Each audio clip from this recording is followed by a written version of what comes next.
was just going to start. I wanted to introduce our board president, Greg Tatro, and just have him come up and say a few words to get us started.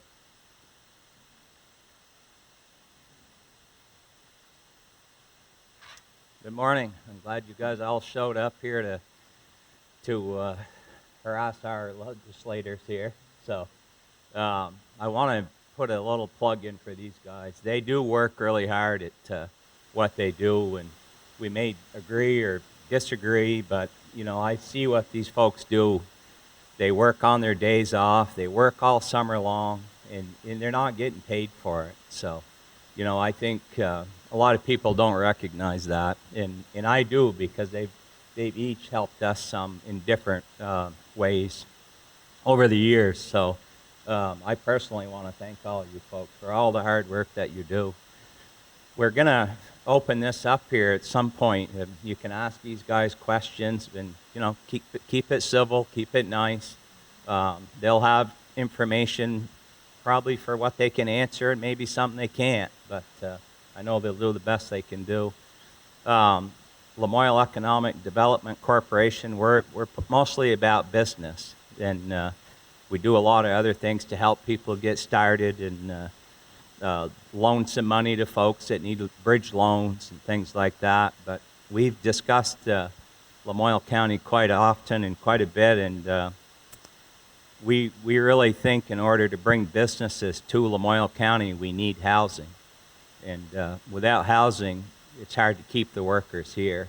So, I mean, that's going to be a question for these guys from me, is what are we doing about housing? What are we doing about Act 250 to at least make the housing a little easier to obtain?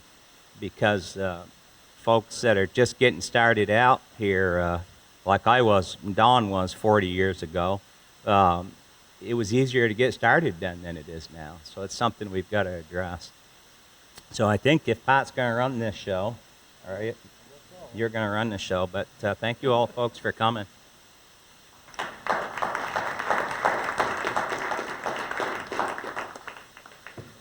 Thanks, Greg. Greg's been a great help to our organization and the community as a whole, as I'm sure we're all pretty well aware. Got a list here. Before I introduce the representatives, who we appreciate actually showed up this morning after I asked them, I did want to acknowledge our board of directors, some of which are here. We've got Steve Clokey. Steve is the Vice President of Marketing at Smugs. And if I say someone who I didn't see, please forgive me. But I do want to recognize all of our board of directors. Another member of our board is Stephanie Krukar. She's the HR director at Turtlefur. Eric Remmers was here earlier, but he's not in the room now. Eric is the director here at Green Mountain Tech and Career Center. He's been awesome for us. He lets us use this room for free for these types of events and our trainings. He's been really great. Jeremy Elliott is another board member of ours. If anyone knows Jeremy owns the Smuggler's Notch Distillery in Jeffersonville. Mark Vandenberg, another board member of ours. He owns the Sun and Skians and Suites in Stowe, the Bolorama over there, for lack of a better description. We also have Tina Norton of Union Bank, and John Mills, the interim president at Northern Vermont University. So all those folks, we really want to recognize them. And here's Eric. I was going to have Eric speak. You got here just in time, Eric. So Eric just had a couple brief words. We already thanked you very much for all the awesome things and letting us use the facility. So, yeah. If you want to come up here, we're all plugged in up here. So. Eric Remmers, Director of Green Mountain Tech. This is my third year here. I just want to welcome everybody and thank you for coming. Just a little bit about our school. Green Mountain Tech serves 3 supervisory unions. That's Orleans South, Lamoille South, and Lamoille North. Our geographic range is pretty large. We go from Greensboro to Jeffersonville to Stowe to Eden. So it's a pretty big catch basin. So we're really proud of the population that we serve and how we can support our local businesses. Our programs, if you don't already know, we have 12 programs here. I have to think my way around the halls to do this.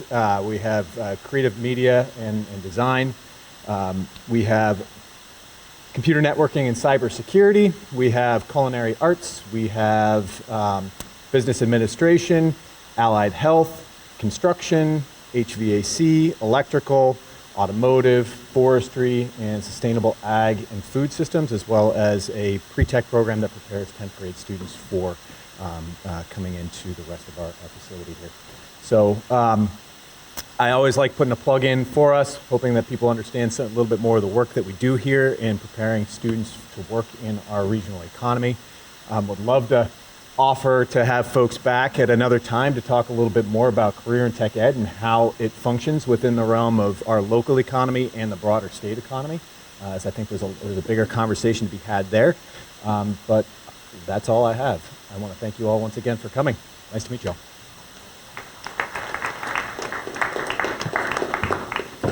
Eric got applause. Okay, so that's our board.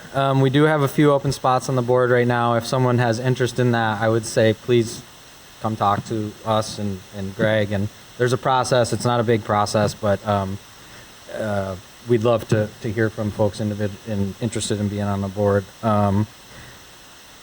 So moving forward, the guests of honor here. I'm gonna introduce folks. I think I'm just going to go right down the line. I was going to name your committees. If I get them wrong, I took them from the state's website. So,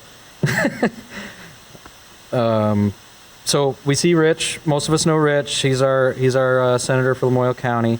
Rich serves on the Committee of Appropriations as the clerk, the Committee on Transportation as the vice chair, the Health Reform. No? Okay. I'm vice chair of natural resources in the morning. I'm on a Okay, so I'm not going to do this anymore because these are wrong. That's probably about 4 years ago. All right, well, this is what's on the state's website at the moment. Anyway, this is Rich. Next to Rich is Lucy Rogers, our rep for Cambridge, Waterville.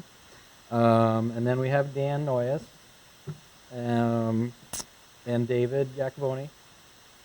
And is it Avram? Got it. Avram Patt. That's my first name. And then we have Heidi Scheuermann, way down on the end down there. Okay, so what we were going to do is I've got this roaming mic here. And if you have a question, my colleague Elisa in the back here, right by the door in the blue striped shirt, is going to come up to you. So if you can just kind of give us a little hand, and she'll get over to you. And we use this just so everybody can hear. If we find that everybody can hear each other, we won't bother with the microphones. For the reps, those two on the table are microphones to amplify your voice if you need it. If you don't, great. So does anybody come with some questions? Don't be shy. Ellen, I know you really... I'm going to take Greg's, and everybody in this community is talking about housing and infrastructure and how we work together to try to promote. Are we all hearing okay? Yeah, okay, I think we're good. You don't want to put it in front of you. No, I don't really. But we're working on a Working Communities Challenge and we're being a convener for lots of different constituents. I just want to know what can we do to more effectively promote housing, building, construction, and access. Heidi's got that one, looks like. Well, I think all of us can answer in some way, but I'll just say that there is great consensus in the legislature with regard to funds, specifically using some ARPA one-time monies to put toward housing, and specifically the governor has introduced the Vermont Housing Investment Program, which would provide funds, significant funds, to build. His goal is really middle-income housing in many cases, or focus on middle-income housing, because that's, I think, where we're missing a lot. And we've got significant funds into affordable housing already. The problem is, and I think the problem is that these housing, there's significant consensus in the legislature, Democrats, Republicans, progressives, that want housing and want these investments. problem is that the majority in the legislature has put a couple of poison pills into the legislation at this point. Without poison pills meaning ones that they know perfectly well that the governor opposes. And so we could very well, we're facing a veto threat at this point of those significant housing opportunities. Hopefully, and Rich can maybe tell you more, or Dave, he's on our appropriations committee, hopefully we'll get the money anyway into the appropriations bills for the program. But right now, we're faced with the legislative majority putting in a statewide rental registry into a housing program, into the housing bill, and also a contractor registry into another housing bill, both of which are problematic for the governor. They know that very well.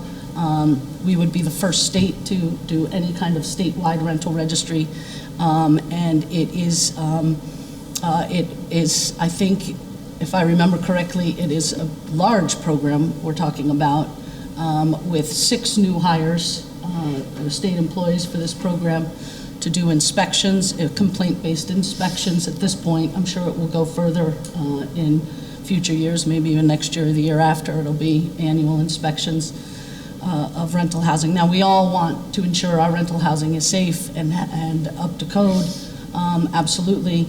And you do see, once in a while, you'll see some stories about landlords who, you know, or housing that is challenging. But in my view, we should address those, and there are certainly rules in place at this time to do that, and you don't need a rental registry to do it.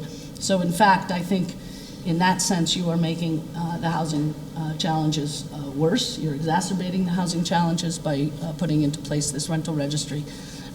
So I'm hopeful, again, that the appropriations for the significant investments in the building of housing get into the appropriations bills, and so we can move forward on those, because I think what you're going to find is a possible veto on the bill if it includes the housing registry in the end, the rental housing registry. The other one is the contractor registry, which is, when we passed it, I think it was if you are going to do a project or these small, you know, we have plenty of them here, right here in Lamoille County. A guy or a lady comes around in their truck and does decks or redoes your kitchen or things like that, and they work on their own, and you pay them, you know, the agreed upon amount. There have been some complaints about those, again, who are bad actors, who will come in, get a bid, get a deposit, and then leave and never come back. Understanding that is just completely unacceptable. But again, I think we have laws in place to deal with that. So when you're talking about registering these small contractors, again, it's a problematic thing for housing and upkeep and renovations. I know it's impossible, you know, just for me alone, I can tell you it's really challenging to find electricians and carpenters, and already, you know, you're waiting weeks, even months in some cases. And so by further exacerbating that, you're further exacerbating, I think, the housing challenges. So I'm hopeful that the investments go forward. I'm hopeful that we can come to agreement that we all agree on this. So let's move that forward. And the things that we don't agree on, I'm hopeful that they go by the wayside before the end of the session. Thanks, Heidi. So housing, as most of the people in this room probably realize, is definitely an issue in Lamoille County, particularly with from an employment standpoint, getting staff, because they're having difficulty finding places to live. So I'm curious if anyone else up here on the panel has more to say about housing. David. Thank you. I love the saying, no matter how thin the pancake, there's always 2 sides to every issue. And one person's poison pill may be another person's Tylenol. All depends where you sit. If a worker is one of your employees and they're a single parent and the roof is leaking and the landlord's unresponsive and the mold's starting to grow up the side of the wall, and she's afraid that if she says anything, she'll be evicted, or has no other place to turn, there needs to be a response to that. Vermont relies on amazing local health officers but they're not capable in many cases of doing the nature of the work of being a volunteer community health officer and dealing with building code issues. Now, someone may argue that, fine, but we don't need a full course registry in order to deal with that. There's many reasons for having a rental registry. One goes back to the tropical storm Irene. And when that hit and people were dislocated and they were looking for housing, they realized that Vermonters realized at that time there was no central place to find out who was housing who. And with a registry, it doesn't solve that completely, but it helps a lot. Reasonable people will disagree, and I think that's fine. As Heidi said, though, there are significant dollars aimed at helping. One is called the missing middle. Maybe you've heard, it's not people who are of modest means. It's not people who are quite comfortable. They're in the middle, and with housing prices the way they are now, the builder can't build them a house without being upside down. So how do you to help those? That bill is before us. And the bill with the industry creates a housing improvement program where landlords are eligible for up to $50,000 partial grants so that they can rehab and make livable space in houses today that cannot be lived in. That's been quite successful in Rutland and other areas of the state to help a landlord jumpstart it and create that housing. I don't want to speak for everybody here, but there's broad support for those type of interventions. But to your question, there is no, that I'm aware of, magical answer to having housing tomorrow. These will all take time. And I don't know, there aren't many ways to accelerate that. We work with our programs across the state. In this county, something called Lamoille Housing Partnership, which has created many lower income units for people that can provide relief. We need to do more of that. I'm almost done. There's also opportunities to think of planned unit developments where we take state dollars, perhaps channeled through Vermont Housing and Conservation Board, and take care of all the infrastructure, the electric, the water and sewer, the roads. So then the builder can just do the can do the housing and bring down the cost that way. That's something that could expedite and accelerate the construction. Thanks, David. Rich, you had something? So I think since COVID started with federal ARPA money, we've roughly put in a little over $300 million run through the state budget and through funding sources to VHCB to help get projects off the ground for housing. I think in this year's budget that is just going to conference, there's about another $100 million that's in that piece. So you're looking at a pot of money that's probably around $400 million. Part of the issue for us is we have to get that money all spent within about 4 years from now. It's a 5-year period that we have to spend all that money on. There's been some efforts in Act 250 bills going through both the House and the Senate to see if we could lighten up some of the burden as people tried to build projects within existing downtowns and within villages.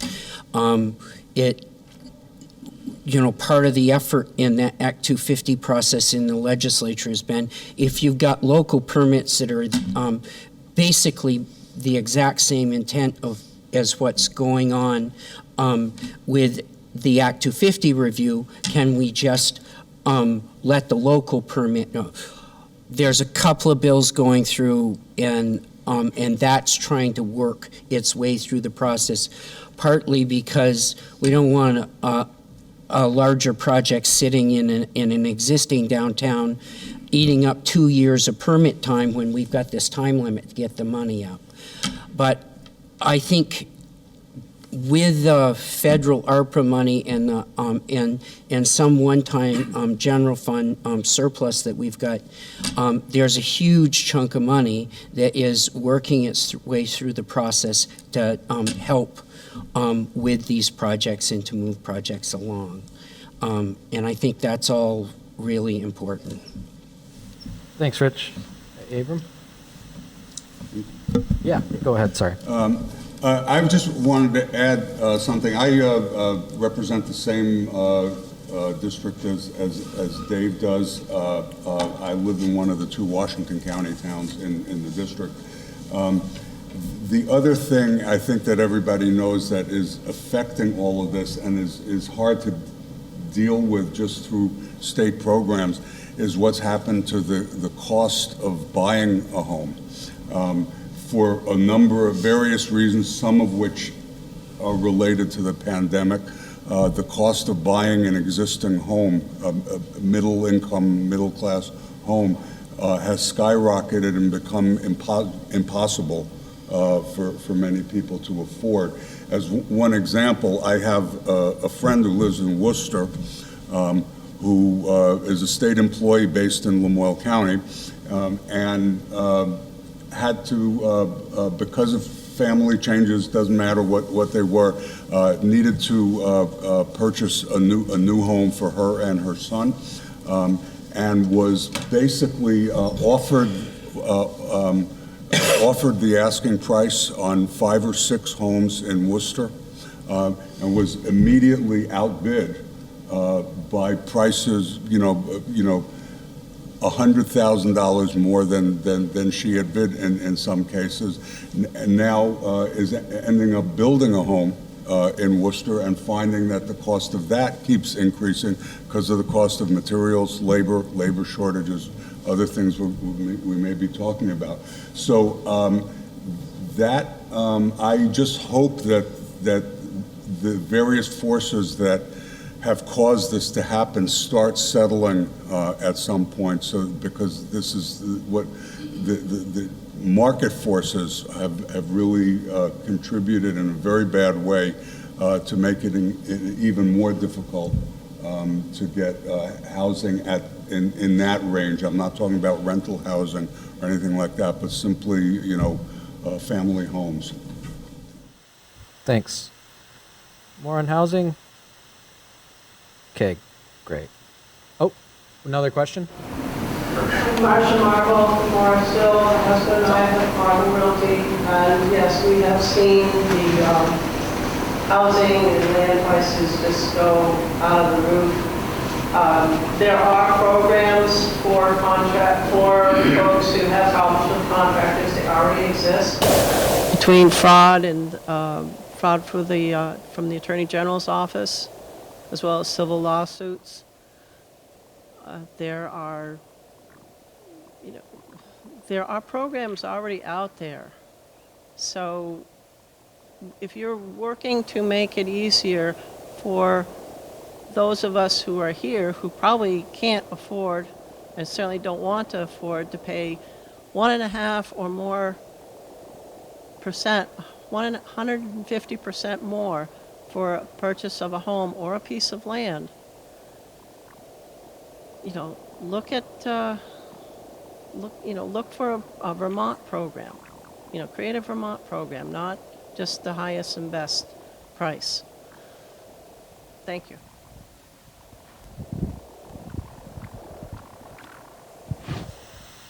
Any reactions to that from the panel? So I just want to talk about housing a little bit. We look at, this didn't happen overnight. I think Representative Yacovone talked about that in terms of how we got where we are. And you look at the demand for, really the million house on 100 acres has been pretty strong over the years, and so that's where a lot of the construction seems to have gone. And these kind of affordable houses that are, that our workforce we haven't seen a lot of development there. And one of the things that I've been really trying to look at over this session is looking at our village centers and downtowns and how we can take towns like Wolcott, where we don't have the infrastructure to allow people to build a little denser.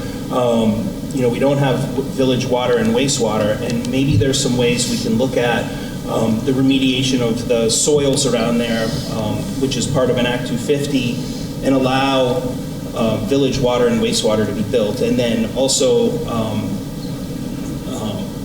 not triggering Act 250 if you build more housing in your village center. So kind of not, there's a provision in there that says if you build 5 houses within 5 miles, then that triggers Act 250 on a lot of the development that you're doing. So really trying to look at that, where in village centers, downtowns, and neighborhoods, which are all criteria that municipalities can get to really look at where they're seeing the development happen, to just take that out of the picture and really look at investing in that water and wastewater so that we can have higher infill development in our village centers.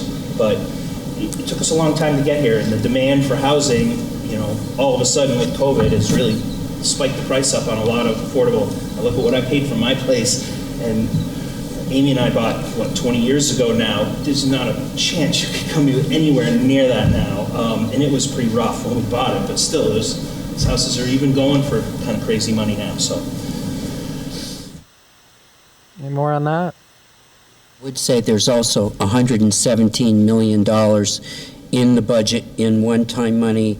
A piece of it is the federal infrastructure bill that deals with water and sewer projects in our downtowns, because a lot of them are older. I do know that here in Hyde Park, they took some of the ARPA money that went to the town of Hyde Park to study the sewage issues in North Hyde Park in the village there, and because we are constrained in places like that where it's all septic tanks, is there a way to help pick that up? But there is money for water and sewer in infrastructure, and that which is vital to build any project in a downtown. Great. Another question? Ron? Hi, my name is Ron Carter, also known as Rockin' Ron the Friendly Pirate. I represent the Green Mountain Byway, or I'm on the Green Mountain Byway Committee, and I work at Smugs with Steve. And I echo what Greg said about the legislatures. I think, you guys do put in a lot of hard work, and it doesn't get appreciated that, people think it's an easy job, or that politicians, it gets a stigma, but I think, keep up the hard work. I've heard some great news. Lamoille Valley Rail Trail, the funding's been pushed through. It's going to be across the entire state. I'd like to get your thoughts on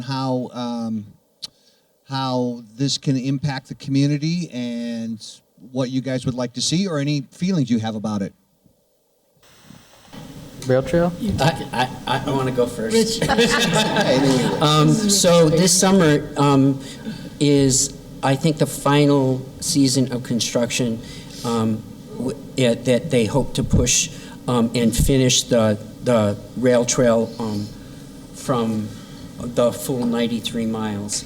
There are some issues left in who's going to do the maintenance, but we're on a track to have the state take over the maintenance of the trail and doing that.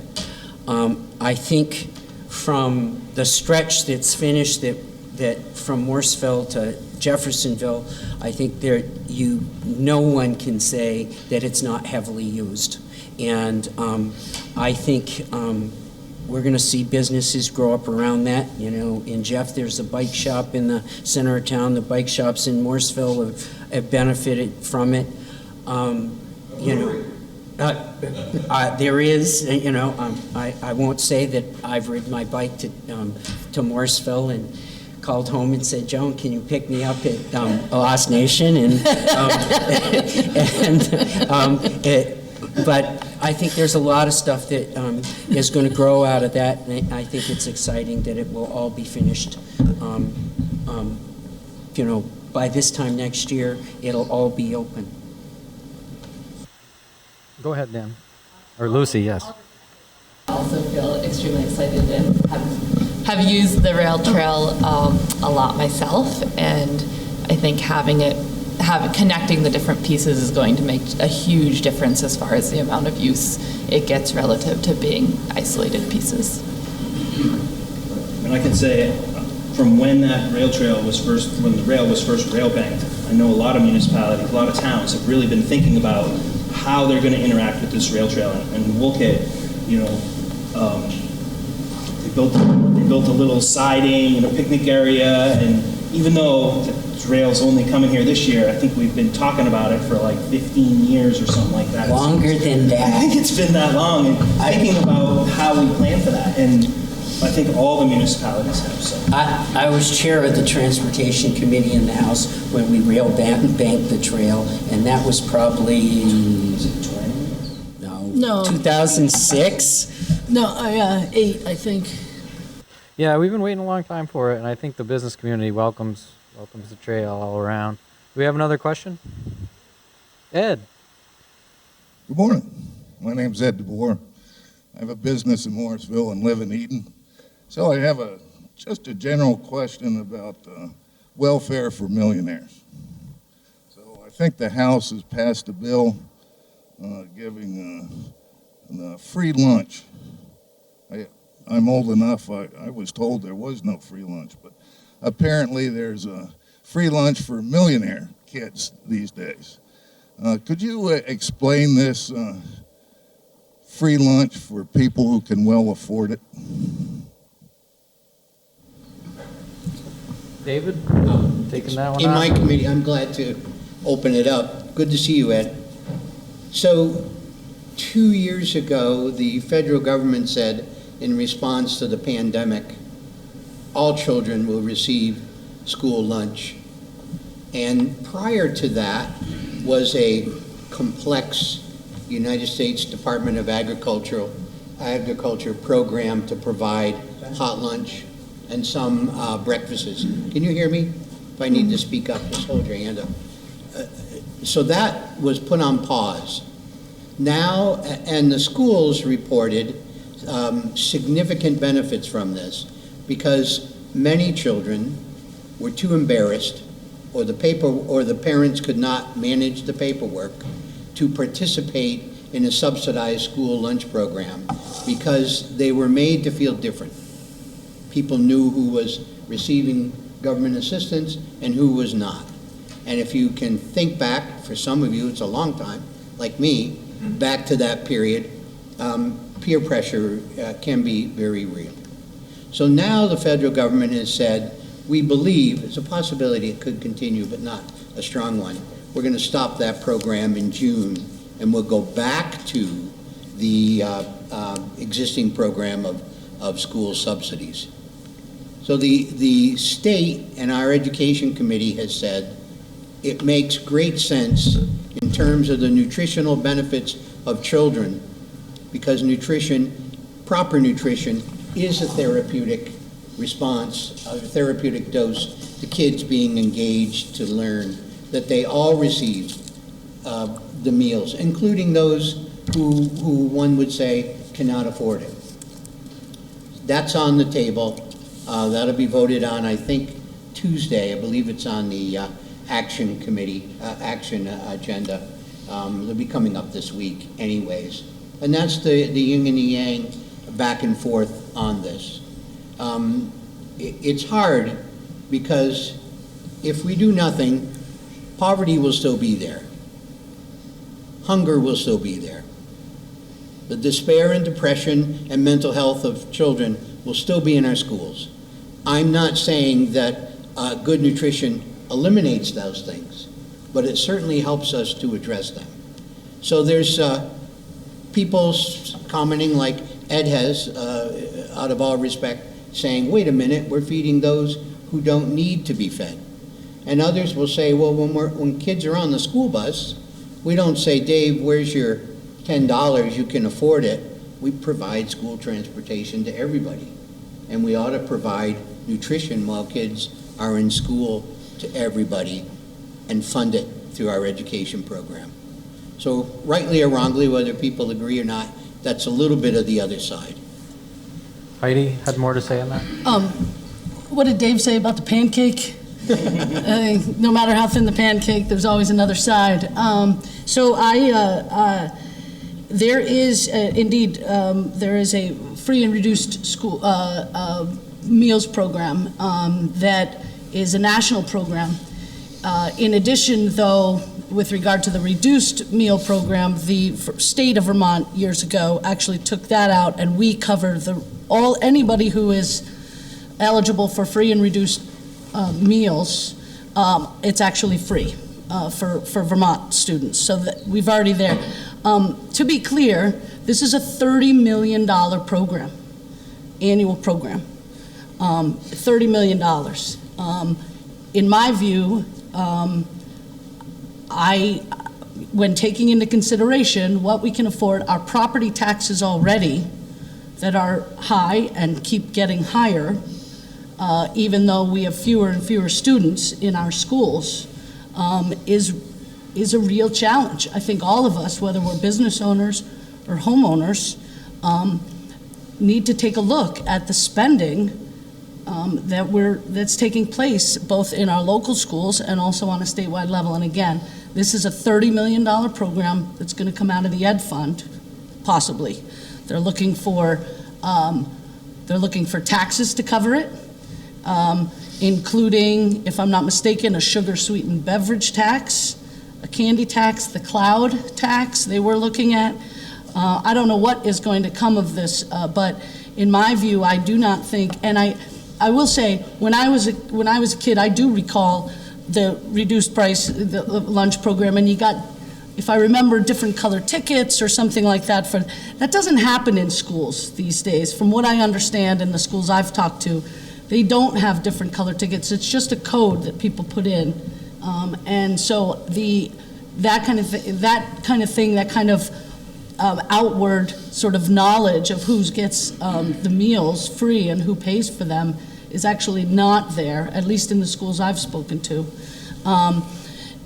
So I don't think that is a problem. I do think that if it is complicated, if the program is a complicated one to sign up for, we have the ability, I would hope, that our schools have the capacity to help that family, get them involved in the program and get them set up on the program. It's there for them, and I would hope that our schools would do that. And I would think that they would, and they do have that capacity to do so. So in my view, I do, and one other thing, if we do want to increase the level, the amount of annual household income to cover more students, then that's an absolute question I'm willing to have, a debate, and what's the proper limit. If it needs to be higher, let's do that as a state. I'm sure we can make that work, but to provide meals to every student, including those who can well afford meals for their children, and being subsidized by those people who can't afford meals, I think it's just the wrong way to go. And again, especially another statewide $30 million program.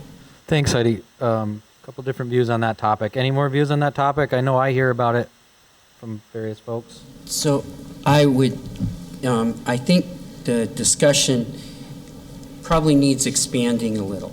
There are two proposals in the House. One is around universal school meals for everyone, which would be paid out of the Ed Fund, as Heidi's talked about.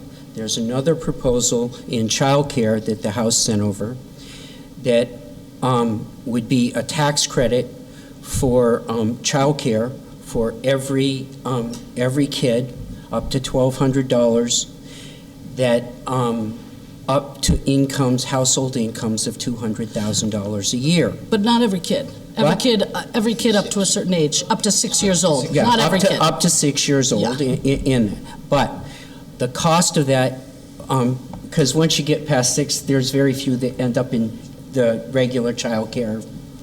But the cost is $48 million.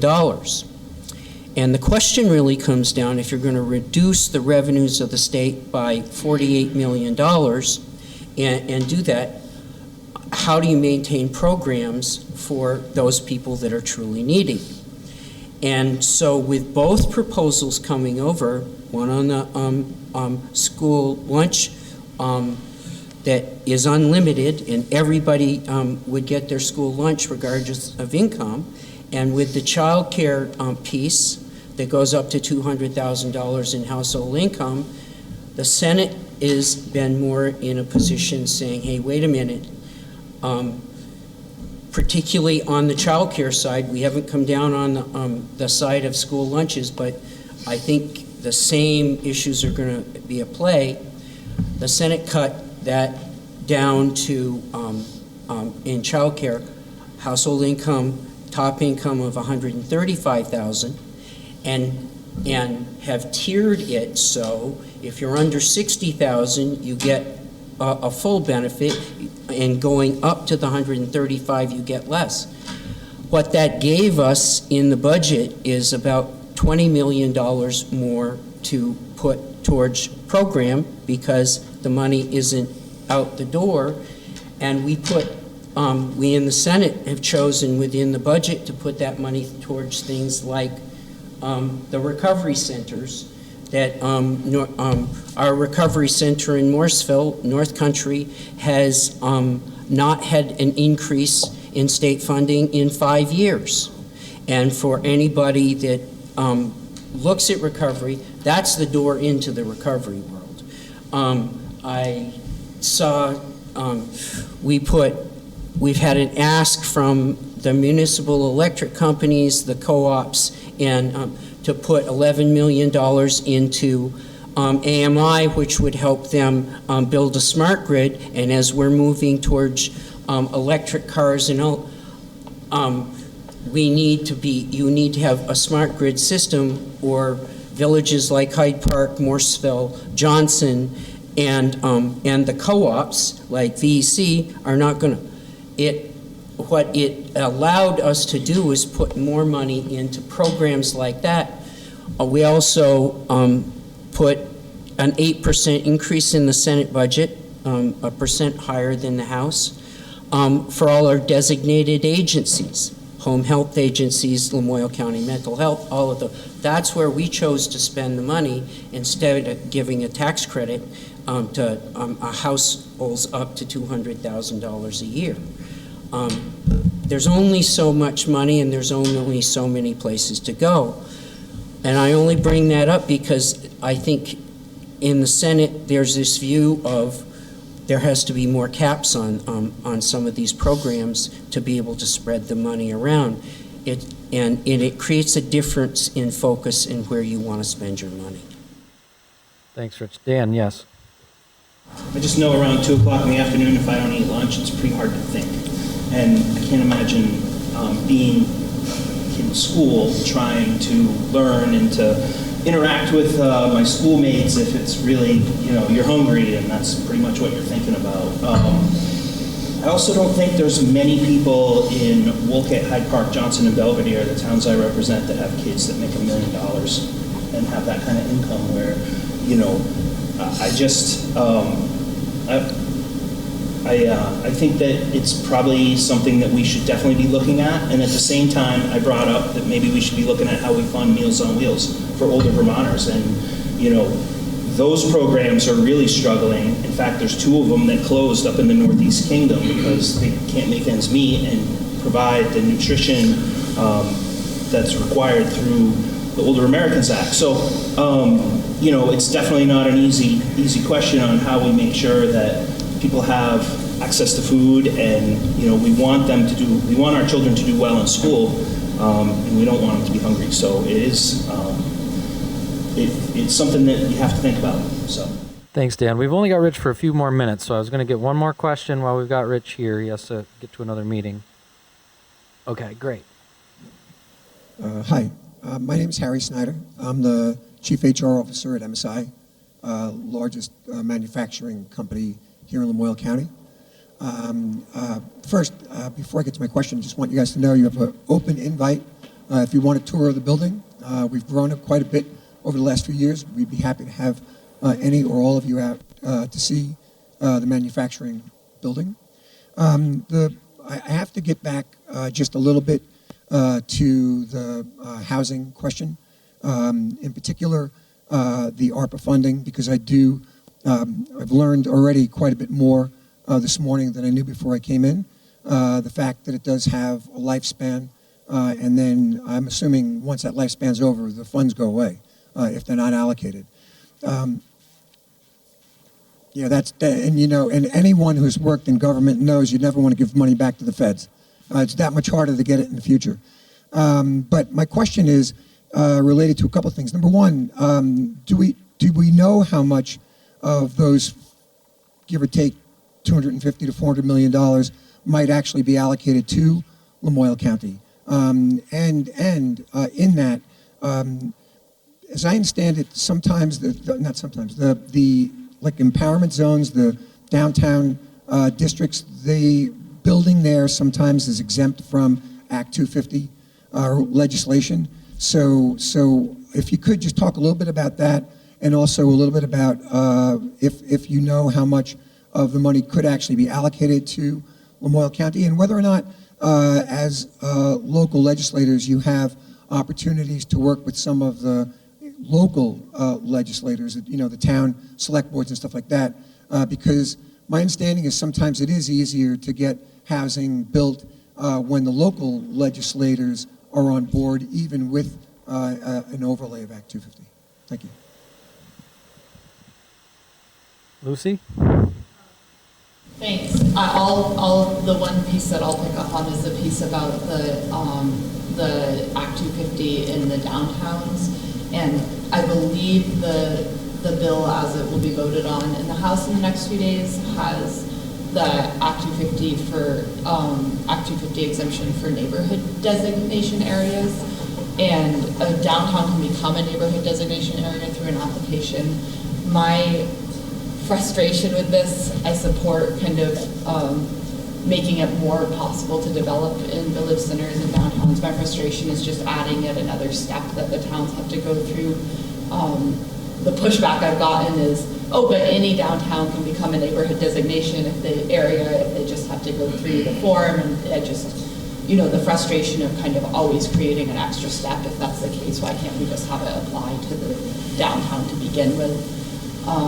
But I do think the general direction of kind of planning ahead of time where we want housing and then clearing the way such that when it's time to start building the housing, that way has already been cleared, makes sense relative to starting to think about where we want housing when we're at the point of having someone who's interested or willing to start developing and building.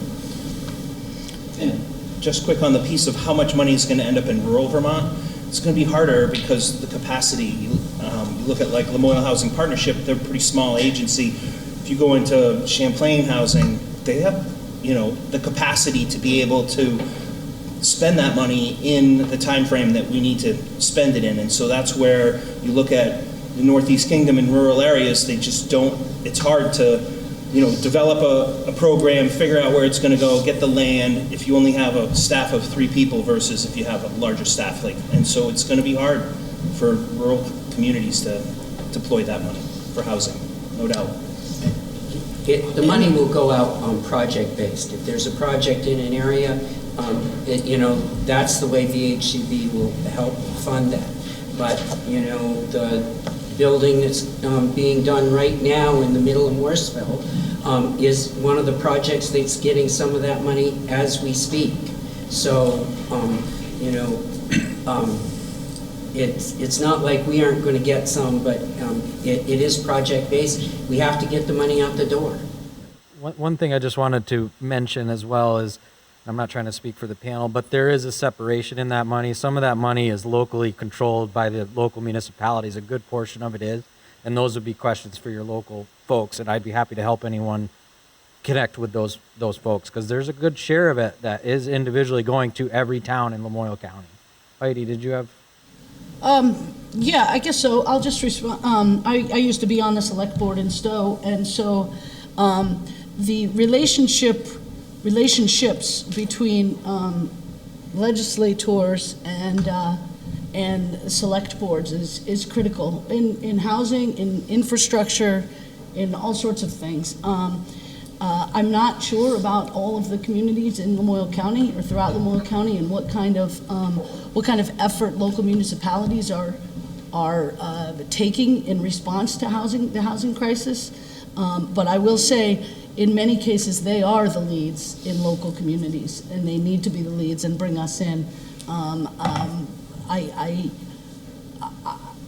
And again, I don't know what's going on in other communities. I do know that in our community, we have talked a lot about housing. We ended up being able to construct we were able to put a deal together, was able to construct some apartments right there in downtown on Maple Street, and very quickly. But there's a lot more that needs to be done, and but I think it is absolutely key for the select board, and I would even urge folks to talk to the select board about convening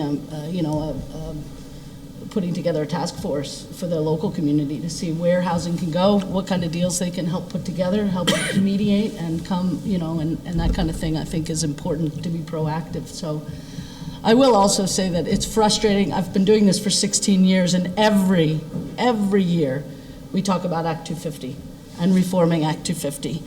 And every year there's another exemption put into place to Act 250. So rather than dealing with Act 250 as a whole, we just pick and choose exemptions. I would love to see a list of exemptions to Act 250. I bet it's pages and pages long. And it's really frustrating that we don't actually take Act 250 as a whole, understanding the need for planning and zoning and the need for development, but and the need for understanding development and the proper kind of the right sizing of development in different communities or statewide. But it is so frustrating. Every year we have another exemption coming, whether it's downtowns or neighborhoods or this or that or agriculture or this, or it's garbage. Well, I hear from the business community, we would like to see a rehaul of Act 250 as well. And that's, and that's true, especially District 5 has been, they've certainly caught up now, I think, and they're getting some more alternates, but it's really difficult. There's,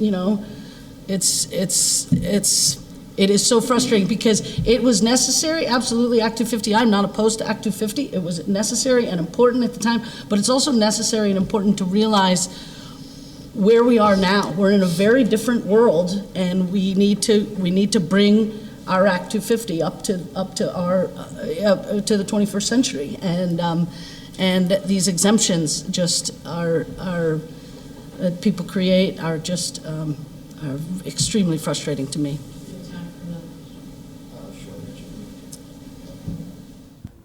Good morning. I'm Jessica Bickford with Healthy Lamoille Valley. We're a substance prevention coalition serving Lamoille County and the greater Hardwick area. As many of you know, the Northeast has higher than national averages for youth and young adult alcohol and cannabis use. Vermont has higher than most of the Northeast, and Lamoille County, when we look at our YRBS, has higher than state averages in many categories. This year, the governor put put substance prevention in his budget. We know that that's gotten taken out. We know that there's a lot of balance here. But what methods forward do you see for supporting our young people? And really, we've heard it said that, when the house is on fire, you put out the fire. And we love our, treatment and recovery partners. It's a whole continuum. And so it really needs to not be an either or. When you're putting out the house fire, you're still encouraging smoke detectors to be put in. So what's the path forward to supporting prevention and, putting our youth so they're not jumping in the river of substance misuse. So what you mentioned is the House budget didn't include, there was $3.5 million for community prevention programs within in the governor's budget. And partly because, and we've covered it a little, the House had less money to spend than the Senate does, and part of that deals with the tax credits that the Senate isn't going to give to upper income people. We spent the money in different ways. Part of what we did in the Senate budget is we put $3 million towards those prevention programs, took $500,000 of it and put it towards the recovery centers in them. So hoping to balance that out a little bit. That will be, we had our first meeting of the conference committee, and I'm on the conference committee on the budget on Friday, but starting, and part of the reason I have to leave is I'll be talking to my other conferees this morning from that. That $3 million that's going into programs for prevention is a difference between the House and the Senate in the Budget Conference Committee. So that whole issue is right on the table and will be a discussion in the Conference Committee on the budget, and will be decided in the next 2 weeks. Because the plan is to try to be out by the 6th of May, and that will be one of the negotiated items. Yeah, I think it's important to reiterate that the session is still actively happening, and the people here have the ability to continue to make decisions. Nothing's finalized yet, and they're working hard to do that. Yeah, just real quick on the education and prevention dollars, we know those are good investments because they actually cost a lot less than recovery and treatment. So I know that in my committee we passed the framework for how the opioid settlement funding will be allocated out and what that looks like. So there will be quite a bit of funding coming to Vermont around education and prevention programs through the opioid settlement, and that's going to be over the next, I think, 10 years or something like that. And so we just, in my committee, we just laid out like who's going to be on that committee and it's all based on, a lot of it's based on the lawsuit. So there will be funding outside of current funding levels. So. Thanks, Dan. Heidi, you had a little more? I do. I think it's this coffee. It's kind of charged me today. I just want to, all the monies, obviously is critically important. I think the other issue, though, is the legalization of cannabis, retail cannabis, which we're on in the process. It should, I think, stores open up soon. And just in general, the attitude around use, both of cannabis and alcohol, and that it's the perception is it's cool.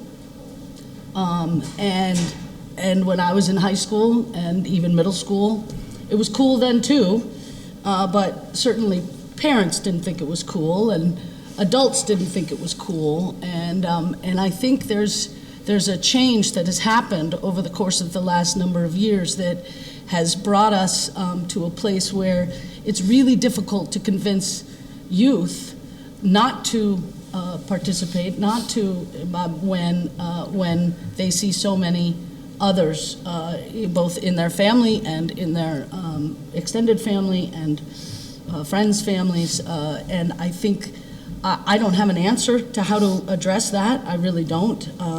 I would look to experts like you to try to figure that out. But the fact that that is sort of the perception, even more so now, I think because it is among so many more. And again, when I was young, if you were caught, you paid a price. Parents and adults, that was just not cool. That was not something you should do or can do under their roof. So that's a real challenge for our schools, for our communities. So as these retail establishments set up in these municipalities, I'm hopeful that again, community leaders will try to take take some leadership on that and see what they can do to ensure that it is being, it is, that the youth are being protected, for lack of a better term. But I think that's a real problem. And again, I don't have an answer to it. I just think that it has changed drastically over the last decade or so, especially. Yeah, and we've seen a spike in Lamoille County and nationwide with addiction circumstances, let's say. We've been at it here for an hour, and I appreciate the representative's time. David, I'm going to get to you. I saw you there. Is there any more questions here? We've got one more question. We'll do one more, but David, you had more on that. I thought you did. I thought I saw you. Well, I wanted to make a quick comment here. It's more than a pivot. When we were talking about the rail trail, as legislators, we do often disagree on different policy stands and issues, but I think we always respect each other's hard work. And I wanted to acknowledge, the rail trail triggered for me, I wanted to acknowledge the excellent hard work Heidi has done on tourism, and to the point where the governor even made a significant, there are many who wish maybe it was even more, but comparatively recommended a significant increase in travel and tourism spending. And that goes part and parcel, with the people that are on bicycling tours. It's really significant in terms of helping to be the economic engine for Vermont. And I don't think that recommendation would have happened without the hard work that you've put into it. So I just want that's very nice. Thank you, Dave. That's very nice. I appreciate it. Thanks. Okay, one last question. We've been at it for an hour, and the reps have been very generous with us, so Great. let's get to that. So, good morning, Rebecca Town from Vermont Electric Co-op. And I know the legislation is still ongoing, so I'm mostly putting in a plug for some things that are there. When the session first started, the utilities got together and put in some asks around investments that could be made that could help us accelerate the move toward clean electrification and achieve the climate goals of Vermont. And as not surprisingly, not all of those requests came through, but the ones that the legislature chose to focus on that are still in play are the ones particularly focused on energy equity. And the theme I think we've all been talking about, which is how do we make sure as all of our world is changing around us, we bring everyone along, and in particular the folks who don't have the money to participate in their own way. And so there's two bills right now that are focused on those areas. One, Senator Westman already mentioned, which is bringing automated meters to every municipality, which is incredibly important to make sure that everyone has that basic communication function and is able to participate in rates and some of the other technologies that are how we're going to make it affordable to get to that energy future as we electrify transportation and heating. And then the other piece was, I can't remember, it's 20 or 25 million to support low and moderate income households to be able to upgrade their infrastructure, their panels, their services to be able to support that electrification. So just a thank you that those are still alive, and a plug to hopefully see those on the other end of the session. And then my question is really about broadband, actually, because also for that energy future, as well as lots of other things, we need that broadband connectivity and communication to happen. And you all have spent a lot of time and focus and funding putting together the broadband board and supporting CUDs. And so I think my question is really just, are you seeing what you expected to see when you created those things, and do you feel like we're on a path to actually create that rural connectivity that we all know is so important? Yeah. In terms of broadband, first of all, three of us here are on the House Energy and Technology Committee, so we're in a little room. Well, actually, this year we're in a big room talking about it a lot. I've been a strong supporter of the concept of the communication union districts, such as the one in Lamoille County, Northeast Kingdom, CV Fiber. And I think it's working. If there is right now in the news, however, is news about some expected delays. And those delays are due to what is happening to everyone. One is supply chain, and the other is workforce. The fact is that just in the small state of Vermont, there are a whole bunch of communication union districts and also some private companies that are wanting to string fiber on poles. And so just getting the fiber is, and everything that goes along with that is one issue.